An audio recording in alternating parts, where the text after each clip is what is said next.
Hello students, welcome to physics वाला।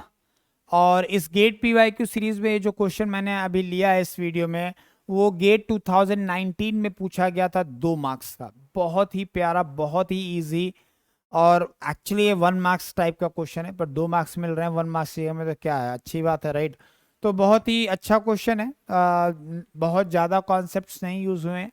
अगर आपको ideal gas and it's behaviour, उसका प्रॉपर्टीज की, और जो मिक्सचर ऑफ आइडियल गैसेस है उनका अगर कॉन्सेप्ट क्लियर है, तो आप इजीली इस क्वेश्चन को सॉल्व कर सकते हो।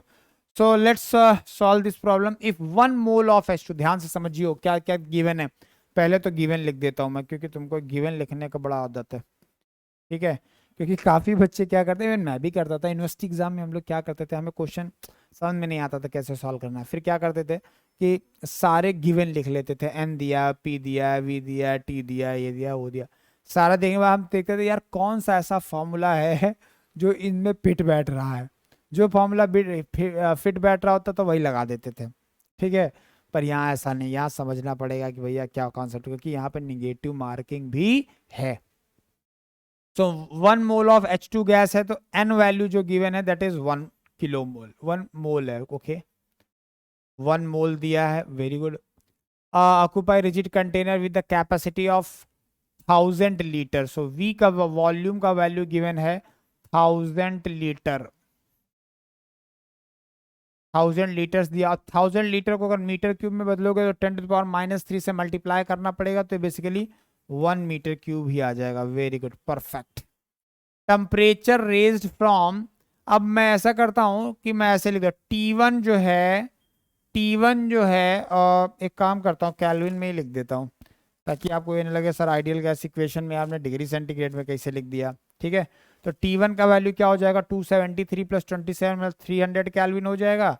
और जो T2 वैल्यू हो गया, वो आपका हो गया 37, राइट। सो 310 हो गया, राइट, केल्विन।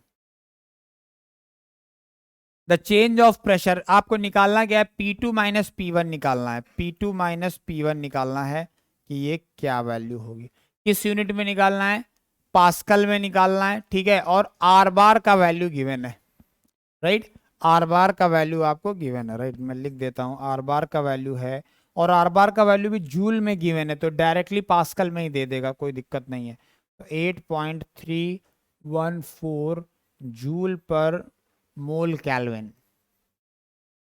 मोल कैल्विन, जूल पर मोल कैल्विन गया, चाहे जूल पर मोल कैल्विन बोलो या kilo joule per kilo mole kelvin बोलो, दोनों के सेम ही है, कुछ चेंज नहीं होता, ठीक है।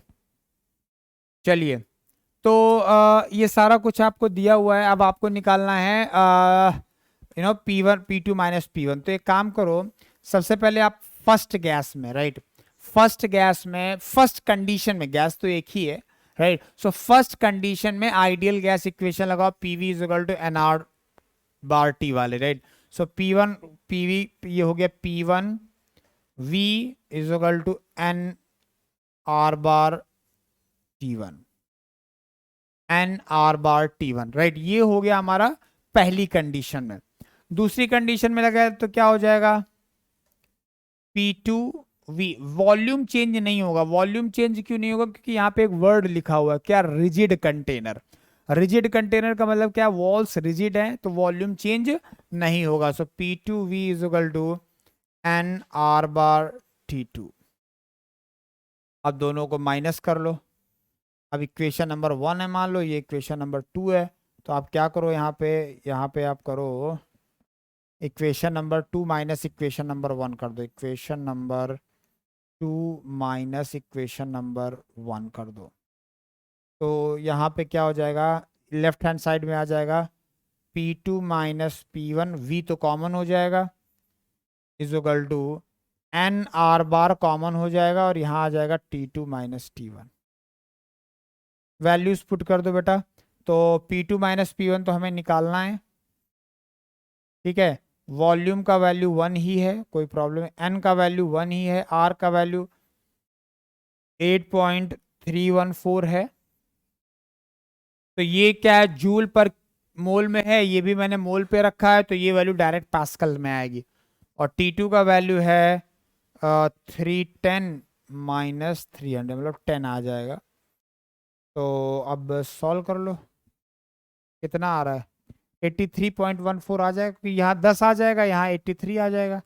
तो बेसिकली आपका आ गया P2 माइनस P1 का वैल्यू आ गया 83.14 पास्कल। तो ये बेसिकली हो गया क्या, round off to the 2 decimal limit, 2 decimal division तक आ भी रहा है, ठीक है। तो ये बेसिकली हमारा आंसर।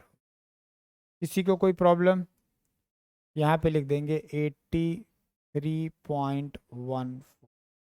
तो ये आपका आंसर हो गया, बहुत सिंपल प्रॉब्लम था, करेक्ट ना। बस यूनिट्स का थोड़ा ध्यान रखना, क्योंकि मोल में दिया है, जूल पर मोल में दिया है, तो ऐसा ना हो कि आप किलो जूल समझ के आंसर गलत कर दें, ठीक है। तो यूनिट्स का ध्यान रखें। Thank you very much.